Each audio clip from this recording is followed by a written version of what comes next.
বিশেষ অনুরোধ, আমাদের চ্যানেল বেঙ্গলি স্টোরি টেলারকে সাবস্ক্রাইব করুন। আপনাদের সহযোগিতা এবং ভালোবাসা আমাদের একান্ত কাম্য। ধন্যবাদ। নমস্কার বন্ধুরা, আজকে আমি আপনাদের শোনাবো চালাক শিয়াল আর বোকা ছাগলের গল্প। এই গল্পটিতে একটি শিয়াল কুয়ার মধ্যে পড়ে যায় এবং সে তার মিষ্টি কথায় লোভ দেখিয়ে বোকা ছাগলকেও সেই কুয়াতে ঝাঁপিয়ে পড়তে বাধ্য করে এবং ছাগলটিও কোনো চিন্তাভাবনা না করে সেই কুয়াতে ঝাঁপিয়ে পড়ে এবং শেষে তার ভুলের মাসুল তাকে গুনতে হয়। এই গল্প আমাদের এমনই এক শিক্ষা দেয় যেটি আপনারা প্রথম থেকে শেষ পর্যন্ত দেখলে তবেই বুঝতে পারবেন। তো চলুন বন্ধুরা, শুরু করা যাক।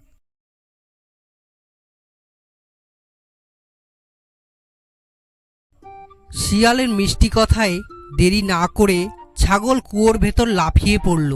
পেট পুড়ে জল খাবার পর শিয়ালকে ধন্যবাদ দিল। বন্ধুরা, তোমরা নিশ্চয়ই জানো যে পশুদের মধ্যে শিয়ালকে সবচেয়ে চালাক মনে করা হয় আর ছাগলকে বলা হয় সবচেয়ে বোকা। আজ আমরা এই দুজনের গল্প শুনব। একদিন এক শিয়াল একটি কুয়ার মধ্যে পড়ে গেল। অনেক চেষ্টা করেও সে সেই কুয়া থেকে উঠে আসতে পারল না। এদিকে একটি ছাগলের ওই সময় খুব পিপাসা পেল। ছাগলটি ঘুরতে ঘুরতে কুয়ার পাশে এসে হাজির হলো। কুয়ার মধ্যে শিয়ালকে দেখে সে জানতে চাইল যে কুয়ায় খাবার মতো জল আছে কিনা। শিয়াল তখন নিজের দুরবস্থা চেপে গিয়ে একগাল হাসিতে মুখ ভরিয়ে নানাভাবে সেই কুয়ার জলের প্রশংসা করল। বলল, এই কুয়ার জল এত সুমিষ্টি যে আশেপাশের কোথাও এমন জল পাবে না। তুমি নিচে নেমে এসো, প্রাণ ভরে জল খাও, কেউ তোমাকে কিছু বলবে না। শিয়ালের মিষ্টি কথায় দেরি না করে ছাগল কুয়ার ভেতর লাফিয়ে পড়ল। পেট পুড়ে জল খাওয়ার পর শিয়ালকে ধন্যবাদ দিল। এ সময় শিয়াল তাকে জানালো ভয়ানক অবস্থায় তারা আটকা পড়েছে।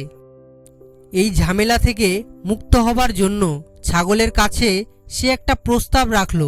বলল, তুমি যদি তোমার সামনের পা দুটো তুলে কুয়ার দেওয়ালে ভরে দিয়ে খাড়া হয়ে দাঁড়াও আর তোমার মাথাটা নিচু করে রাখো, আমি তাহলে তোমার পিঠের উপর দিয়ে দৌড়ে কুয়ার বাইরে চলে যাব। আমি একবার বের হতে পারলে তোমাকেও তখন উদ্ধার পেতে সাহায্য করতে পারবো। ছাগল কোনো ভাবনা চিন্তা না করে সঙ্গে সঙ্গে শিয়ালের প্রস্তাব মতো দাঁড়িয়ে গেল। শিয়াল লাফ দিয়ে ছাগলের পিঠে চড়ল আর শিং ধরে নিজেকে সোজা করল। তারপর নিরাপদে কুয়ার বাইরে এসেই একটুও দেরি না করে সেখান থেকে পালিয়ে যাওয়ার জন্য দৌড় দিল। ছাগল তখন শিয়ালকে শর্তভঙ্গের জন্য অভিযুক্ত করল। শিয়াল ঘুরে দাঁড়িয়ে চিৎকার করে বলল, ওরে বুদ্ধু, তোর শরীরে যত চুল, তোর মাথায় যদি সেই পরিমাণ বুদ্ধি থাকতো তাহলে ওপরে ওঠার পথ ঠিক না করে তুই নিচে ঝাঁপিয়ে পড়তিস না। যে বিপদ থেকে রেহাই পাওয়ার কোনো উপায় তোর জানা নেই, সেই বিপদের দিকে নিজেই নিজেকে এইভাবে ঠেলে দিতিস না। গল্পের শিক্ষা, কোনো কাজ করার আগে দেখে শুনে করা উচিত আর দুষ্টু লোকের মিষ্টি কথায় ভোলাও ঠিক না। গল্পটি প্রথম থেকে শেষ পর্যন্ত দেখার জন্য অনেক ধন্যবাদ।